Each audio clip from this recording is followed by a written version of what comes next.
And welcome again to Cottage Talk. I am Russ Goldman. This is another in a series of my Monday news and notes. This is Cottage Talk, Fulham news and notes for February 20th, 2023. I'm going to share some interesting news out there in regards to Alexander Mitrovic. I'll also be sharing my thoughts on the yellow card situation with Palhinha. And to end the show, final thoughts on the claims from some Brighton Hove Aldbion supporters of anti-football and also time wasting from Fulham Football Club on Saturday. I've already mentioned that in the last show, but I still want to just say one more thing on that, and I'll be ending the show talking about that. And I look forward to doing this show for the next 15 to 20 minutes. As always, please do subscribe on YouTube and Apple Podcasts. It does help other Fulham supporters find us. And if you are on Apple Podcasts, and that's how you listen to the show, please leave us a review and a rating. It will, again, help other Fulham supporters find us easier. So please do that. We would really appreciate that. Okay, so let's start with the news about Mitro. And again, there was an article today.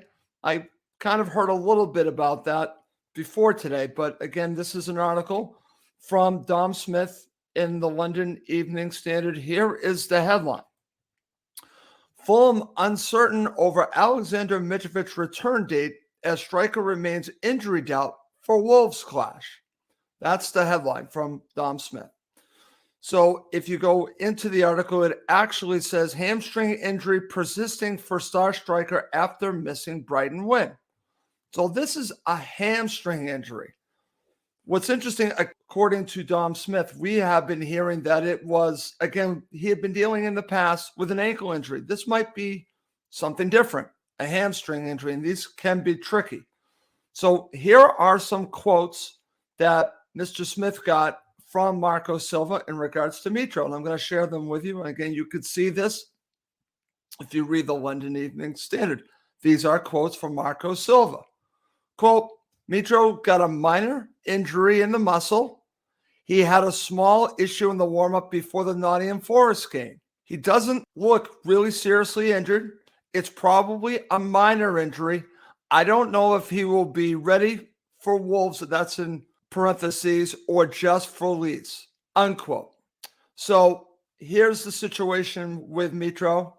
And in a positive manner, Fulham have now learned how to actually win a few matches, the Chelsea match, and now this latest match without Mitro. Fulham are a much better side with Mitro, but this is something that we're going to have to watch.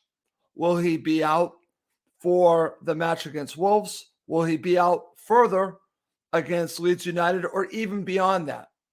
We actually don't know. I hope it's shorter than longer, but it's something that we're going to have to keep an eye on. So let's go with the idea that Mitro could be out for this upcoming match. What do you do if you're Marco Silva? And I'll be getting more into this later on in the week as we preview the match. But this is going to be an interesting storyline. Who do you play? Do you go with Vinicius to begin the match? Because Vinicius, there's still a lot of talk about him. Is he good enough? And I think the jury is still out on that. But I thought he had some nice touches in this match and was actually vital, his pass, in setting up the goal for Fulham to win the match against Brighton Hove Albion. Will he go with Vinicius if Mitro can't play? Here's another one. And we talked about this on the last show when I talked to the guys from That's So Craven. Will he play Manor Solomon? Because it works so well with Vinicius. Will he play Manor Solomon? And that opens up some interesting situations, because if you play Manor Solomon, how can you not play Willian? Or do you play Willian on one side and Manor Solomon on the other? And just maybe potentially flip-flop them during the match, or maybe you have Manor Solomon start on the right and Willian on the left, or vice versa. Who knows? What do you do here? It's interesting. I'll share more thoughts as we get into the week on what Fulham should do for the upcoming match against Wolves. But Manor Solomon is making a strong argument that he should be starting, obviously scoring 2 goals.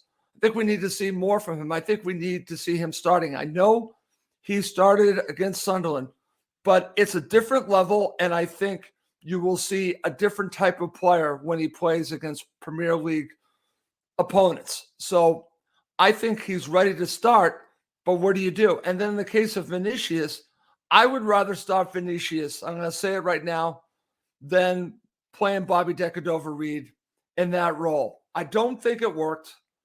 Wolves are a different kettle of fish compared to Brighton Hove Albion, but I think I would start Vinicius if Mitro can't play. That's what I would go. And I would consider starting Manor Solomon and Willian together, potentially not starting Bobby Decordova-Reid. That's a little controversial because of how well Bobby Decordova-Reid has played. But these are things to really consider as we get closer to the Wolves match, because I don't think it's just about does Vinicius start. It will also be about does Manor Solomon start. And it's actually a good problem to have with Manor Solomon, Willian, Bobby Decordova-Reid, and I'll even throw Harry Wilson in there. You have many options. We're not even talking about Dan James. So I think the situation with Alexander Mitrovic actually opens up maybe not just one position, but two positions to keep an eye on for the upcoming match against Wolves. Something that I think we're just going to have to watch. But I wanted to bring this up, something we need to monitor the health of Alexander Mitrovic. But the positive is Fulham have found ways to win without him. And I think that's good moving forward. I think that's very good moving forward that they can do this. It wasn't pretty against Brighton Hove Albion. Absolutely not. You want Mitro out there. But when you can win without one of your best players, it just shows the level that you're bringing up to. Fulham deserve to be sixth. They absolutely do. I don't care about games in hand. We can talk about that till we're blue in the face. Fulham deserve to be sixth. That's where they are. The table doesn't lie. They're sixth. So I just wanted to share my thoughts on that. Okay. So let's now talk about the situation with Palhinha. This is actually getting worrying. I don't think he deserved a yellow card in the last match. And I would say maybe even the last couple matches, I thought they were questionable yellows. This one I thought really was because he got the ball, but he got a yellow. And what's scary about this is that the next yellow card, we'll see him get a 2-match ban. And we have to wait until the 32nd match, according to Peter Russell, for this all to reset. So there's a good chance that Palhinha will get a 2-match ban, which is concerning. There's no question it's concerning. We've seen what it looked like without him in that Newcastle United match. However, I think Fulham are better prepared this time around than they were that time earlier in the season because they brought in Sasa Lukic. You can move the parts around. Maybe you put Harrison Reed back in that defensive midfielder role and you put Lukic in the Harrison Reed role. Maybe that's what you do. But it's something to be concerned about because we saw what it looked like the last time around. But I do think that Fulham can overcome a Palhinha 2-match ban, but man, it's not going to be pretty when we get to that. And the upcoming matches, you don't want him missing any time, but you certainly don't want him missing some of the matches coming up, and one being Brentford. You certainly don't want to see that. But we shall see if Palhinha can keep his nose clean and not pick up that next yellow card, because if he does, it's going to make things harder on Fulham Football Club. Listen, they're in a wonderful position with 38 points, and I would say they're playing with house money at this point. We're talking about a European run. So there is no threat of relegation. But I think I want to see Fulham see how far up the table they can go. And they need Palhinha playing as much as possible. A 2-match ban for him, I think, is more hurtful than Mitro missing matches. I just feel that way. However, I do think I'm intrigued to see what it might look like once we get to see Sasa Lukic playing and maybe Harrison Reed playing a different role, because I think that's what Marco might do. And unfortunately for Fulham, we're also going to have to follow the Tom Kearney situation because I don't think he is ready to go yet either. We shall see later on the week if there's any update on Kearney, but that's something to watch as well. So if he gets another yellow, it becomes a domino effect. And we're going to have to see what Marco decides to do, which is something that unfortunately we have to keep an eye on. And let's just hope that Palhinha, who I think has been Fulham's best player all season, does not pick up that next yellow card anytime soon. I think he's going to pick it up. Let's just hope it's later, not sooner. Okay. Coming up next to end this quick episode of Cottage Talk, I'm going to share final thoughts on the claims by some Brighton Hove Albion supporters that Fulham had time wasting and were playing anti-football in the last match. Okay, to end the show, I want to talk about the continued discussion on anti-football and also time wasting. And I still see it on social media. I'm listening to it. And I get the frustration that the Brighton Hove Albion supporters who are voicing their thoughts, frustration after losing this match. But for one thing, when I talk about anti-football, we'll start there. I think they got this one very wrong. And I'll say why.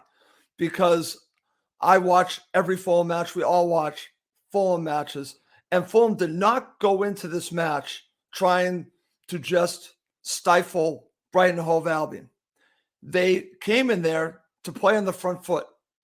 And if you watch Marco Silva's comments after the match, you can see he's disappointed by the performance because he was expecting them to play in a different manner, and they just didn't. And the reason being has to do with Brighton Hove Albion. Brighton Hove Albion would not let Fulham play. They dominated the play. That's more about how they played. Fulham were reacting to the dominance of Brighton Hove Albion. They had to adjust. Yes, were they having to defend more? Yes, but that has to do with the dictating of play. Do you not want them to defend? Are you kidding me? Of course they have to defend. But they went in there, I truly believe, in every match, the way Marco Silva sets them up to play in the front foot. They did not go into that match wanting to play anti-football, to just put everyone behind the ball. That's not what they wanted to do, and that's not what they tried to do. They tried to play it forward, and it just wasn't working out. And it had everything to do with Brighton Hove Albion not allowing them to play. They controlled the play. So what do? You have to do what it takes to grit out a victory. And that's what Fulham did. They did not intend to make this a defensive kind of game for them. They wanted to control the play, and they were not allowed to. That's credit to Brighton Hove Albion. But this claims of anti-football that Fulham came in there with this game plan is absolutely wrong. You're wrong. I watch every Fulham match. You're wrong. They did not intend to it. Every time that you have this claim, you are taking away from the performance of your own side, Brighton Hove Albion, because they made Fulham look that way. They dictated everything. So this was not about Fulham's strategy. It wasn't. It was about Brighton Hove Albion's strategy. They dictated the game. And then Fulham had to react to that. So just think about that. The anti-football had, again, it's a crock of crap. I'm sorry. It's a crock of crap. You can go on, and I even got a comment today about it on YouTube, and I just disagree. I respectfully disagree. I understand why you think that, but you have not watched Fulham every single match like I have. And I know Fulham did not go in with a game plan with the intent of playing defensively. They absolutely did not. They did not. They were forced to by Brighton Hove Albion, and that's a credit to them. That's actually a credit to them. Just credit to the team that dominated the play. But Fulham got all 3 points. Call it what it is. Finally, on the time wasting, this is an interesting one as well. And I will say, and again, watch it back, and I've watched it back several times. There are times where I can definitely see the fans of Brighton Hove Albion's, their thoughts on it, because you can make the claim that Fulham did try to time waste on more than a few occasions, okay? But there were others that I think that were legitimate. I think they're blowing it up a little bit too much, because I think there were some legitimate ones that Fulham actually did deal with some situations that the players went down that were legitimate. And then there were others that I can definitely see your point on that. I don't like it. I don't like that type of theatrics. I hate it. So I'm with you on the time wasting. I just think that you are blowing up the amount of time wasting, because I think that it's not as much as you think. Definitely time wasting. There was definitely more than a few occasions, but it wasn't every occasion. It wasn't. It wasn't. But I'm there with you. Time wasting, I'm not a fan of, but I will say, and I think others will agree with me, every team does this. They all do it. Every team tries to manage a game, try to get the edge. Time wasting is part of the game. It just is. I don't like it. I don't like any of it, but I'm just telling you the way I see it. But in this case, yes, I do agree with the Brighton Hove Albion supporters that Fulham did do time wasting. I just don't think it's as much as they think it is. That's just my thoughts on that. And also, what were you expecting even with the time wasting? You wanted 10 or 11 minutes? Okay, say we go with that. Do you think that your team would score? They certainly didn't score with 96 minutes or 97 or 98 minutes. Do you think that they're going to score with an additional 3 or 4 minutes? I don't know. I honestly, the way Fulham played, I don't think you do. I don't think you do. But that's my opinion. So you're looking for one more or maybe 2 more chances. Okay. But again, the issue I have with this is I think some of this takes away from the performance of Brighton Hove Albion. They played a great game. They were fantastic in this game. Brighton Hove Albion supporters should be extremely proud of their side. Absolutely. But here's the thing. Fulham defended very well. They've extremely well. They deserved all 3 points because for all the opportunities that Brighton Hove Albion had, they still didn't score. And some of that goes to Fulham Football Club. And they got the goal to win the match. Sorry, Brighton Hove Albion supporters. I have a lot of respect for you. Fulham deserved all 3 points. They got the goal. They defended well. They did enough to win the match. In the end, the table doesn't lie. Fulham deserved all 3 points, and Fulham deserved to be 6th. Okay. Well, that's enough of that rant. And listen, one last thing I just want to say, and I'll say it till I'm blue in the face. I have a lot of respect for Brighton Hove Albion, the players, the manager, and the supporters. I just disagree with some of the claims on Fulham Football Club as someone who watches them on a regular basis. Okay. Well, before we wrap it up, as always, please do subscribe on YouTube and Apple Podcasts. It does help other Fulham supporters find us. Well, that's going to do it for this episode of Cottage Talk. My name is Russ Goldman. Thank you, as always, for watching and listening to Cottage Talk, now part of the talkSPORT Fan Network.